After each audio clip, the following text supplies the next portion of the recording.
Let's talk a little bit about the art of emotional alchemy. Поговорим немного об искусстве алхимии эмоций. One of the fundamental principles of Tantra is its capacity to work with energies and transform them from one quality, especially with the energy of the emotions, into a completely different quality. Одна из основополагающих особенностей тантры – это ее способность менять качество эмоций. Мы можем взять энергию какой-то одной эмоции и трансформировать ее во что-то совершенно In the European alchemical system, they talk about converting the base metal or lead into gold. В Европе в системе алхимиков говорится о том, что любой металл можно превратить в золото. So what they are pointing to is a way of working with the energies of life so that you can transform the fundamental quality of different states. So you can take something which is constricted and tight and you can open it up into an expansive quality. О чем здесь говорится? Имеется в виду то, что мы можем взять как основу любую энергию жизни и полностью в корне изменить ее свойства, ее качество. Мы можем взять какую-то зажатость, что-то очень плотное и превратить это в более открытое пространство, окружить это открытым пространством. So I would like to share with you the fundamental framework of how this is done. You can do this through different means, different methods, but I want to just share a general framework of how this can be done. Хотелось бы поделиться основным способом. Могут быть использованы разные техники, как работать с эмоциями, но способ для этого есть один. Because whether you are experiencing anger or enthusiasm, fear or alertness, sadness or tenderness, you're talking fundamentally about the same energy. It's just the configuration in which it is kept. Потому что какие бы эмоции мы ни испытывали, будь то злость или просто сильные эмоции, печаль, нежность, любые эти эмоции могут изменить свои основные качества. So when you experience any emotion, let's say you're feeling angry, you're in the traffic and somebody's honking the cars and you can experience this anger and irritation rising in you. Например, рассмотрим такой пример, когда вы испытываете гнев. Например, вы стоите в пробке и вы начинаете злиться. Вы чувствуете, как волна этого гнева и раздражения поднимается внутри вас. You want to say something to this person. Вы хотите что-то сказать какому-то человеку. So what we do in Tantra, first thing is we don't touch conceptuality. We don't go into thought. We don't go into story. Что мы делаем в тантре? Мы не касаемся той истории, которая связана с этой эмоцией. Мы не углубляемся в наши понятия об этом. We don't go into why is this guy doing this and all my days start like this. We don't go into any kind of storytelling about the experience because a story is an interpretation of the experience. We don't want the interpretation. We want the experience.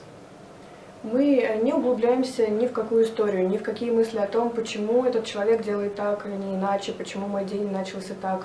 Потому что любая подобная история – это всего лишь наша интерпретация собственных переживаний. Мы же хотим быть только с нашими переживаниями, без всякой интерпретации. So the first step is when the emotion is arising, you do not reach for any kind of conceptual experience of this. You're not trying to conceptualize it. Instead, you pay attention to the pure sensations of that experience. Самое первое, когда мы начинаем испытывать какие-то переживания, мы не стараемся их оценивать, мы не стараемся как-то их описать. Мы просто находимся вместе со своими переживаниями в чистом виде. And second thing, this is the tricky thing. Second thing is not to identify with the experience as yourself. Второе, и это может быть достаточно тяжело, это не идентифицировать себя со своими переживаниями, с тем, что мы испытываем в настоящий момент. So there is a world of difference between I am feeling angry and I am angry. Потому что существует огромная разница между тем, скажем ли мы, я испытываю гнев, я чувствую гнев или я злой. I'm not talking about grammar here. I'm talking about a completely different worldview, completely different space to live in.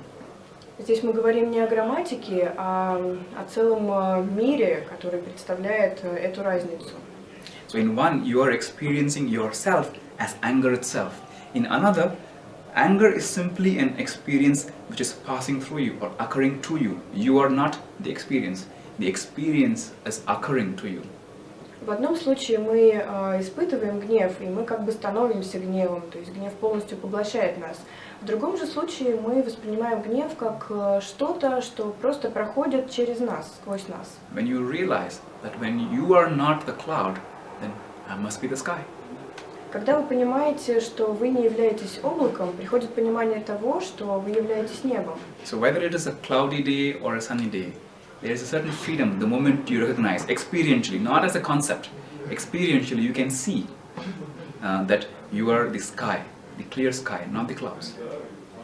И неважно, пасмурный сегодня день или ясный, когда на уровне своих собственных переживаний вы понимаете, что вы являетесь небом, а не облаками.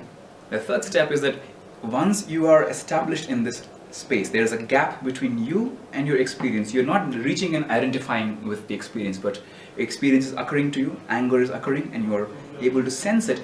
If you don't try to manipulate it, distort it, twist it, control it, make it go away or get into it, if you just can hold the space, something miraculous occurs to the nature of the energy of anger. И третий шаг, когда вы осознали, что вокруг этой эмоции, вокруг вашего гнева существует некое пространство, и вы перестаете пытаться как-то изменить свои переживания. Вы не манипулируете ими, вы не стараетесь их преобразовать, вы не стараетесь превратить их во что-то другое или оттолкнуть от себя. So free from the story and free from the conceptuality around it, when you experience and hold the emotion without distortion, the energy of the emotion is actually freed up. Когда вы удерживаете свои переживания без старания их каким-то образом преобразовать, энергия этих эмоций начинает освобождаться. And then it becomes a soothing kind of a shower which just nourishes you, a soothing shower of energy which just nourishes you. И эта энергия превращается во что-то, что может зарядить вас, может дать вам определенный заряд энергии, как и душ. So here's the thing. This capacity to observe the experience without getting trapped in it, it is not something that, it's not a mental thing. You're not trying to witness the experience. It is not a mental act. Because a mental action will only work when the intensity of the experience is very mild. Something small, irritation, you can deal with it.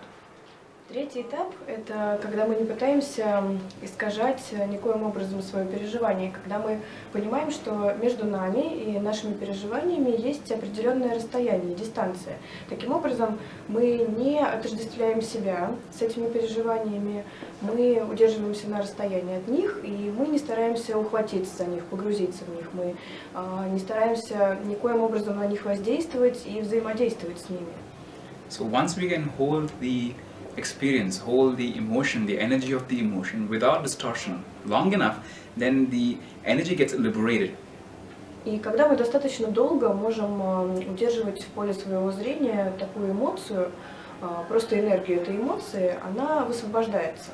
And the energy becomes like a soothing shower, a healing shower, and it just nourishes you. И энергия превращается в такой холодный душ, который заряжает нас энергией и бодрит.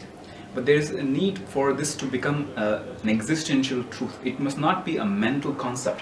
This witnessing should not be a mental action. Но этот шаг, он должен быть не ментальным действием, не каким-то действием, которое совершает ваш ум. Вы должны пережить это на уровне своего собственного опыта, своих чувств, переживаний, ощущений. A cloud cannot cut through another cloud. So you need light to cut through the cloud. Облако не может пройти через другое облако. Чтобы пройти через облако может только свет.